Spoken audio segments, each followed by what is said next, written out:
Hello বন্ধুরা, কেমন আছো? আশা করি তোমরা অনেক ভালো আছো। চলে এসেছি সকাল সকাল কাজকর্ম করার পর রান্নাঘরে। আজকে রান্না করব ঝাল ঝাল দেশি মুরগির ঝোল। তো এদিকে আমি গ্যাসে কড়াইটা বসিয়ে দিয়েছি, আলু লবণ সবই দিয়ে দিয়েছি, এই যে হলুদটাও দিয়ে দিচ্ছি। এবার নাড়িয়ে নেব আমি। আর এর আগে আমি রান্না করেছিলাম ডাল আর বেগুন ভাজা, সেগুলো তোমাদেরকে দেখানো হয়নি। এই যে বেগুনটা ভেজেছিলাম, তো কড়াইতে তারই দাগ লেগে আছে কালো কালো। আর কড়াইটা মাজা হয়নি, কারণ কড়াইতে তেল ছিল বলে আমি আর কড়াইটা মাজিনি। ওই তেলেই আলুগুলো ভেজে নিচ্ছি আমি।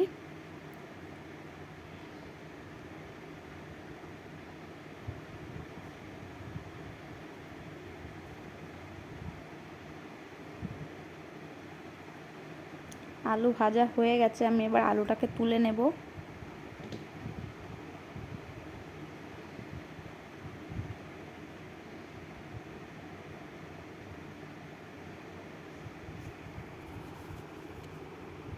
এবার আমি কড়াইতে একটু বেশি করে তেলটা দিয়ে দেব, কারণ যেহেতু মশলাটা কষানো হবে ওই জন্য আমি বেশি করে তেল দিয়ে দিচ্ছি।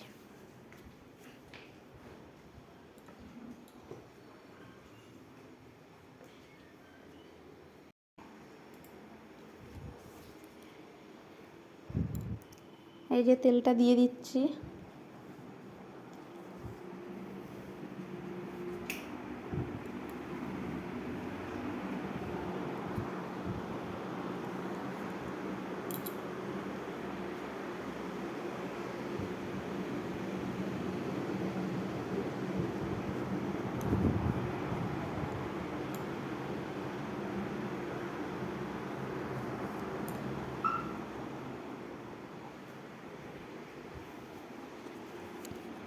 আমি তেলের ওপরে ফোড়নের জন্য গোটা জিরে দিয়ে দিচ্ছি।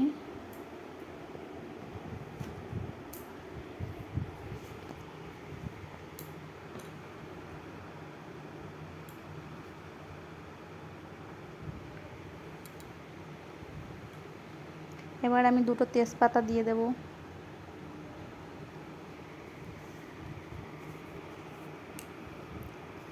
আর আমি এদিকে মশলার জন্য মানে মাংসের জন্য মশলাগুলো আমি রেডি করে রেখেছি, মানে আদা রসুন লঙ্কা সব পেস্ট করে রেখে দিয়েছি। আর আমি আমরা যেহেতু শুকনো লঙ্কা খাই না, ওই জন্য কাঁচা লঙ্কা পেস্ট করেছি। আর মানে কিছুটা পেঁয়াজ, গোটা পেঁয়াজ মানে কুচিয়ে রাখা, সেটা আমি তেলের মধ্যে দিয়ে দেব।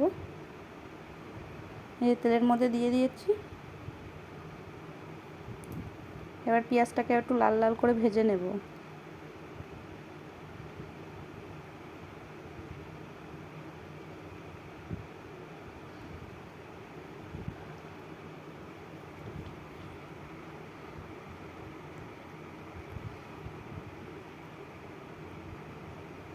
দেখো লাল লাল ভাজা হয়ে গেছে। আর আমি মশলাটাও দিয়ে দিয়েছি। এবার বাটিটা ধুয়ে, মানে মশলার বাটিটা ধুয়ে এবার জলটা দিয়ে দিয়েছি, দেখো ফুটছে।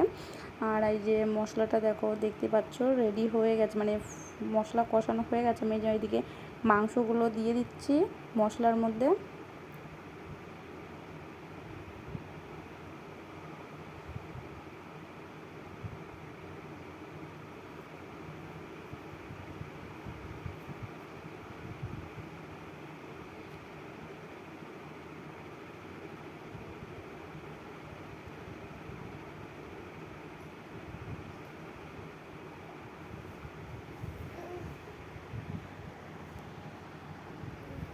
যে আলুটা ভেজে তুলে রেখেছিলাম সেই আলুটাও আমি দিয়ে দিচ্ছি। এবার আলু আর মাংস একসঙ্গে ভালো করে মিশিয়ে কষিয়ে নেব আমি। এই যে ভালো করে মিশিয়ে নিচ্ছি।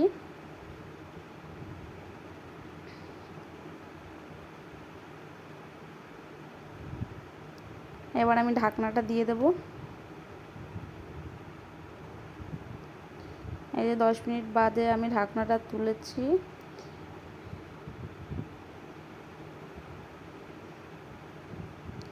এবার মাংসটাকে একটু নাড়িয়ে নেব যাতে নিচে লেগে না যায়। ভালো করে কষানোর জন্য মানে মাংসটাকে আবার একটু নাড়িয়ে নেব। আর আমি অনেকটা সময় ধরে মাংসটা কষাই, কারণ মাংসটা বেশি সময় ধরে না কষালে সিদ্ধও হয় না আর খেতেও ভালো লাগে না। ওই জন্য মাংসটা বেশি সময় ধরে কষিয়ে নিয়েছি, আরও কিছুটা সময় একটু কষিয়ে নেব। এই যে আবার একটু ভালো করে মিশিয়ে নিচ্ছি, নাড়িয়ে চাড়িয়ে। এবার দেখো আমি জল দিয়ে দিয়েছি, আমার কষানো হয়ে গেছিলো, আমি জল দিয়ে দিয়েছি। এই যে জল দেওয়ার পরে আমি আবার একটু নাড়িয়ে তোমাদেরকে দেখিয়ে দিচ্ছি। আর জলের পরিমাণটা একটু বেশি দিয়েছি, কারণ যেহেতু বলেছি যে দেশি মুরগির ঝোল হবে, ওই জন্য আমি জলের পরিমাণটা একটু বেশি দিয়েছি।